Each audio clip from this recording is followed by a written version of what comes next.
Today we're going to be learning about industrial tycoons, also known as robber barons, a term that I will introduce to you soon, I promise.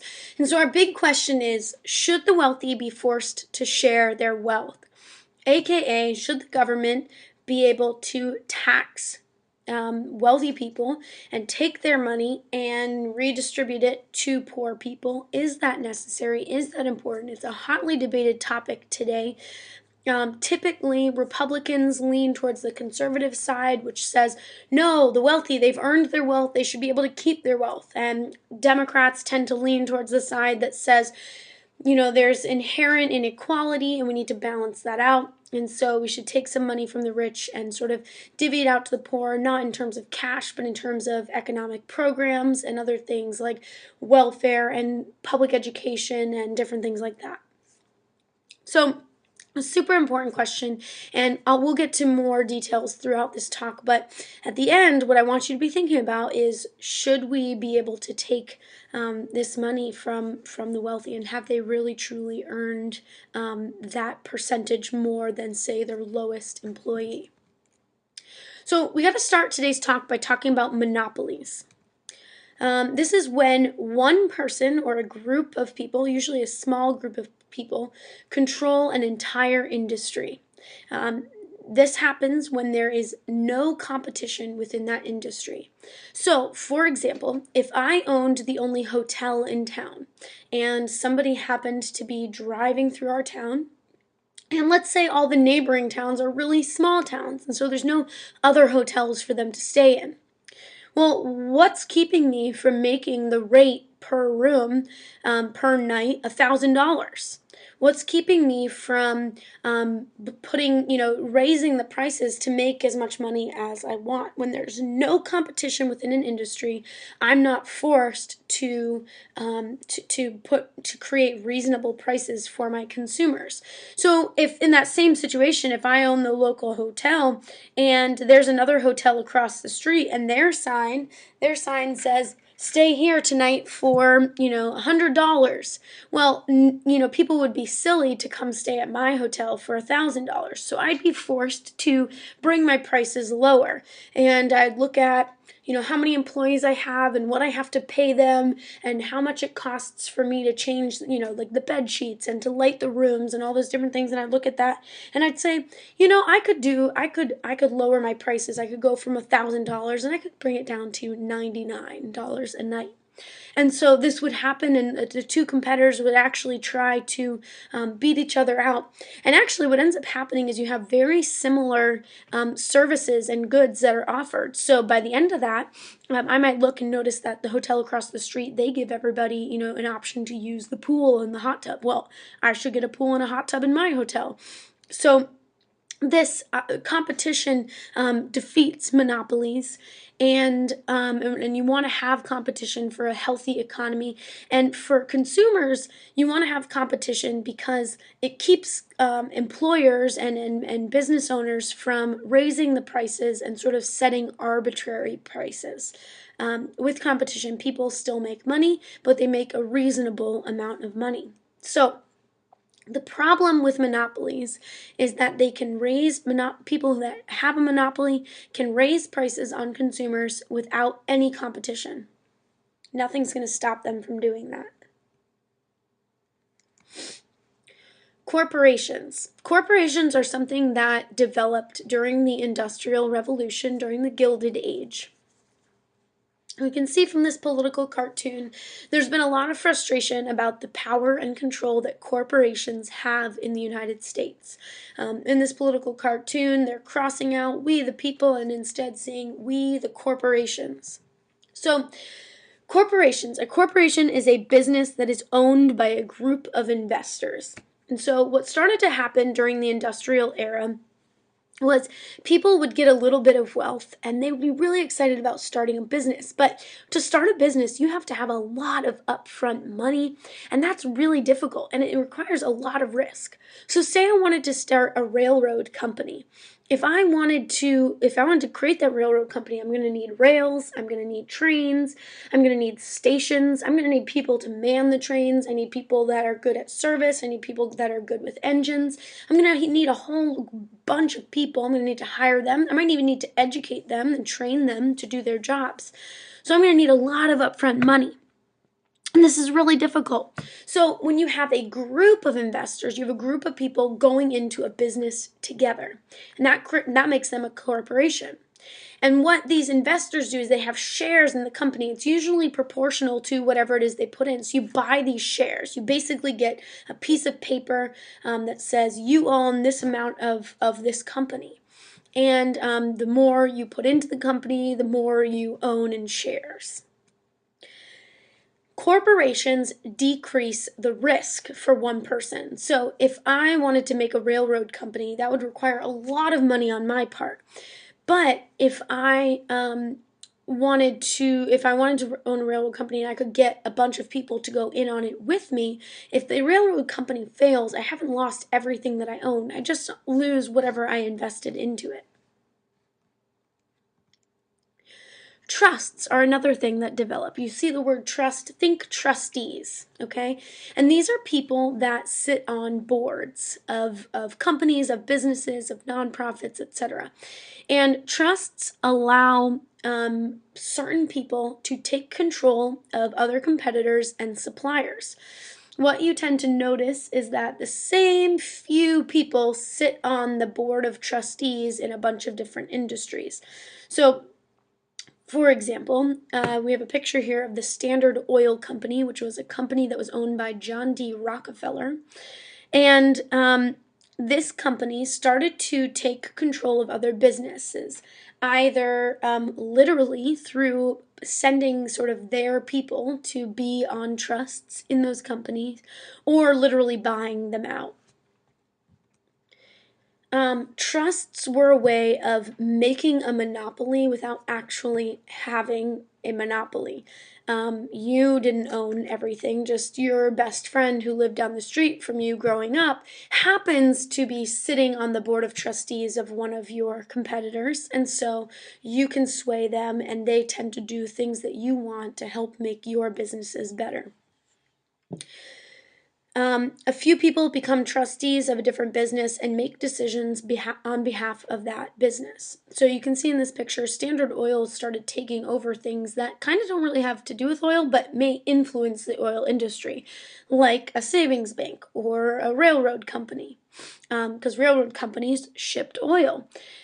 So those types of things were ways that trusts took over different industries. So the Industrial Revolution creates big business, and there are pros and cons to big businesses. Some of them you probably know. One of the things, and you can keep Walmart sort of in the back of your mind as an example of big business. So one of the pros is these types of businesses bring us cheaper goods. So what that does is it gets average people goods and services that have traditionally been left to the rich or to the upper middle class. So poor people can now buy, clothing, can buy food, can buy all sorts of goods and services because they are cheaper. And the reason that they are cheaper is because we have an increase in supply. The Industrial Revolution, through the technology, through the development of these corporations, through sort of the efficiency of having control of having companies working together to try to develop things and industries working together, we have an increase in supply. And also we have that because of the new technologies and other things, we're able to produce a lot more. For business owners, there is limited liability. And so limited risk. You invest a little bit and you're able to reap the benefits of a big company. And so the cheaper goods and the increase in supply and limited liability leads to productive efficiency. And basically, producing things is super efficient. Modern day, if you flash forward modern day, Walmart, anytime you checkout at Walmart, they scan whatever it is that you're buying. And when that scan goes through, it's actually sending a message not only to the register to tell the register how much you need to pay, but it's also sending a message to the warehouse and to the warehouse where things are shipped, that this product has come off the shelf and that you need to send another one. And that is extremely efficient, because that warehouse, even if you're buying something here in New Hampshire, that warehouse could be in Texas. And so you're getting something, Texas is being alerted almost immediately of your needs. And all the different technologies, the telephone and other things, improve the efficiency of business. And that's really, really great. Corporations improve the efficiency of business because the same people are sort of running the show. And so Standard Oil can say, okay, we need this amount of oil to be shipped here, so we need this train to appear there, and they can sort of orchestrate and make things very efficient. Cons, obviously there's a lot of corruption because there's limited oversight. The same small group of people are controlling huge sections of our industry, and that can be really problematic. Additionally, small businesses are edged out. It's really, if you make sweaters, it's really hard to compete with an entire textile corporation. If you have a small train, it's hard to compete with with a whole industry of trains. We see sort of the rise of Wall Street and the downfall of, say, Main Street. That's a phrase that you'll hear a lot. Main Street is where, in every town that has a Main Street, there's sort of like small little stores, and those little stores can't compete with, say, a Walmart. Additionally, because of the corruption and limited oversight, and these small businesses getting bought up or edged out by bigger businesses, you have the development of monopolies, and they are easily formed, and it allows a couple people to get really, really wealthy, sort of at the expense of everybody else. In the Industrial Revolution, we also see a rise in consumerism. Marketing is like a career that you can be in for the first time. Mass production and the ability, using the railroads, to ship anywhere at any time allows consumerism to rise. So consumerism is buying goods and services. A lot of times we don't need to buy things, but we do, and that's sort of being consumeristic. Sears, you may have heard of Sears. It's a department store that still exists today. Sears actually started during the Industrial Revolution, and the picture here is of a sales ad from Sears. They started using the telephone and the railroad, and basically they created a catalog. It would get shipped everywhere, and then people would call in, order things, and they would send it to them. So even if you didn't have a Sears in your town, we could easily ship things to you. And that's sort of how Sears got started. So we have a new type of stores due to consumerism. We now have things called department stores.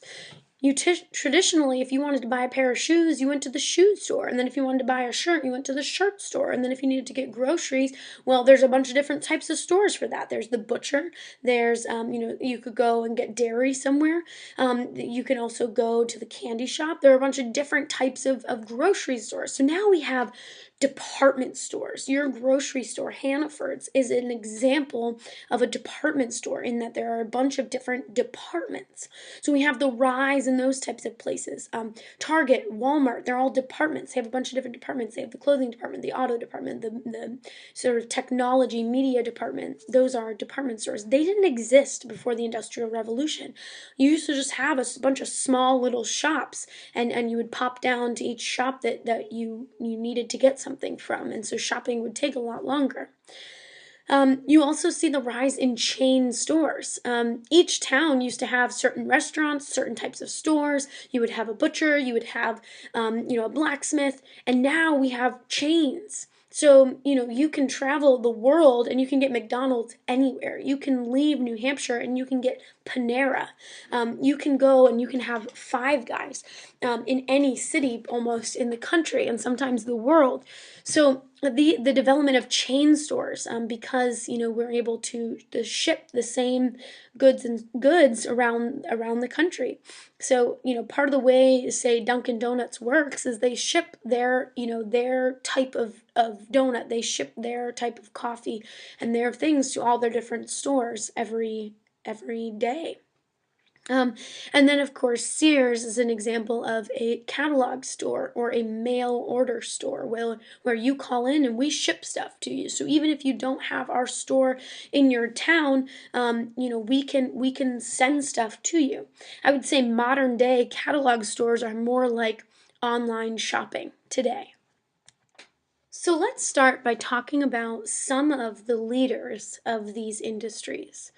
One of probably the most famous of these people is John D. Rockefeller.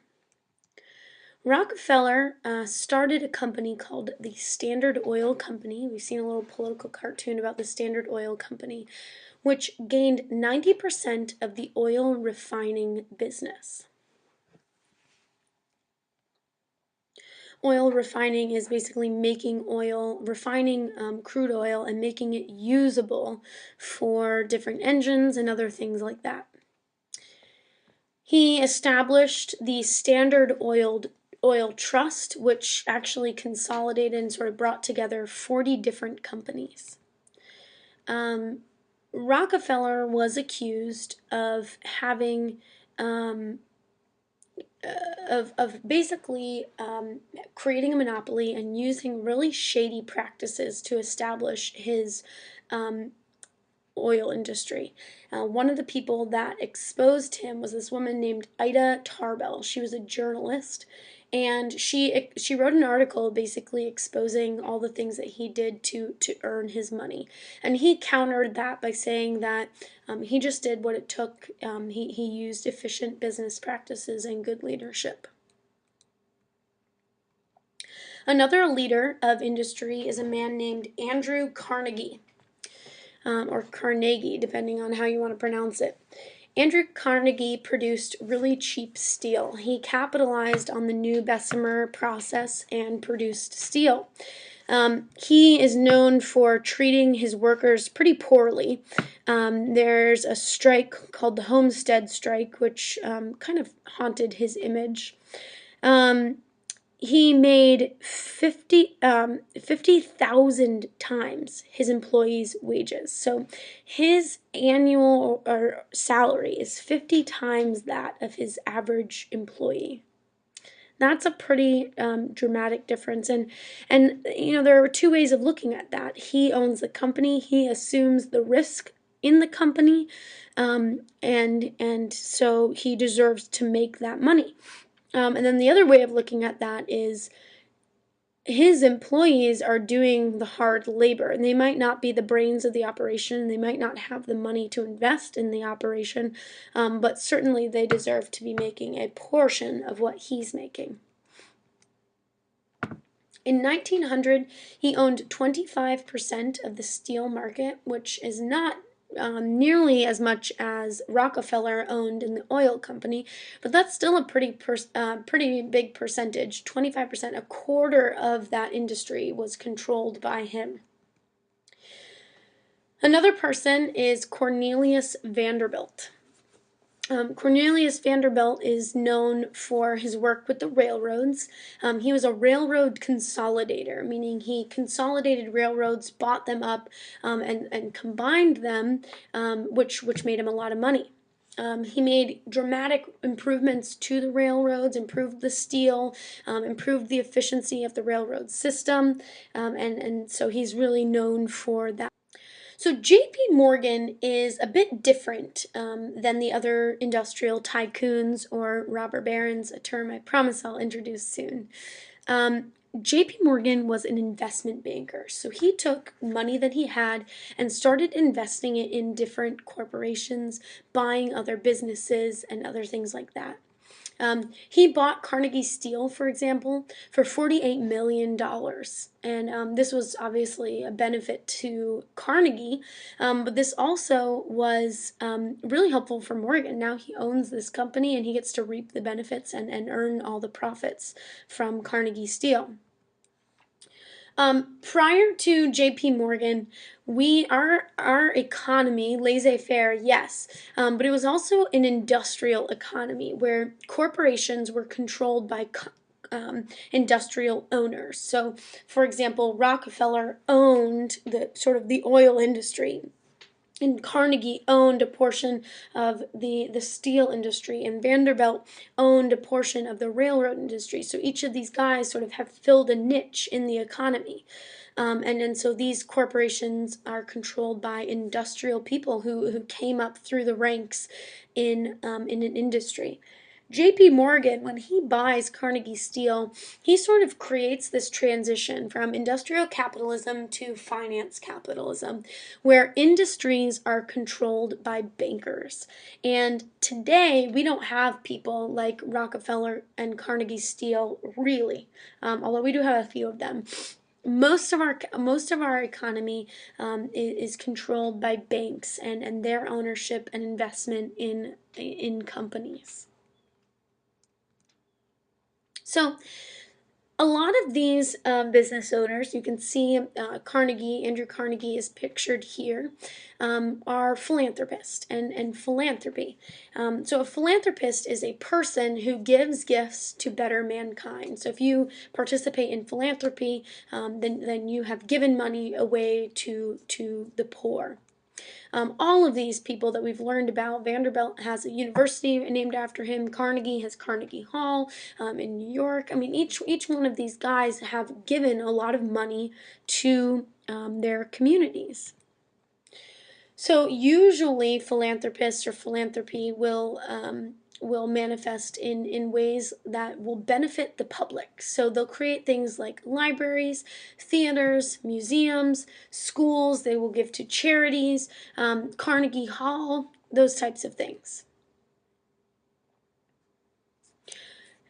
A robber baron, on the other hand, is a rich person who dishonestly made their fortune and doesn't really give their money away.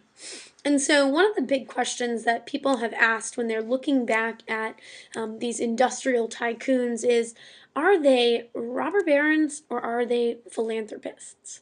This political cartoon here is pretty interesting. They are likening the robber barons of today, these big fat guys on the right, these wealthy elite people who are stealing from the poor, they're likening them to royalty from the past. At the bottom it says, history repeats itself. The robber barons of the Middle Ages and the robber barons of today.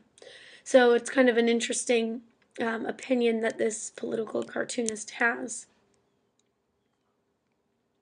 So let's take a look at some of their fortunes. Let's see exactly what it is that we're talking about here. This chart compares industrial tycoons during the industrial era, J.P. Morgan, Rockefeller, Carnegie, and Vanderbilt, to people like Bill Gates and Warren Buffett, who are modern day industry leaders. And so you can see the wealth difference between these people. Rockefeller, with $2 billion of an estimated fortune, which today would be worth about $22.3 billion in the oil industry, is obviously the wealthiest man during the time. Today, though, that money would certainly obviously be a lot, but it would, people like Bill Gates and Warren Buffett make more money than that today.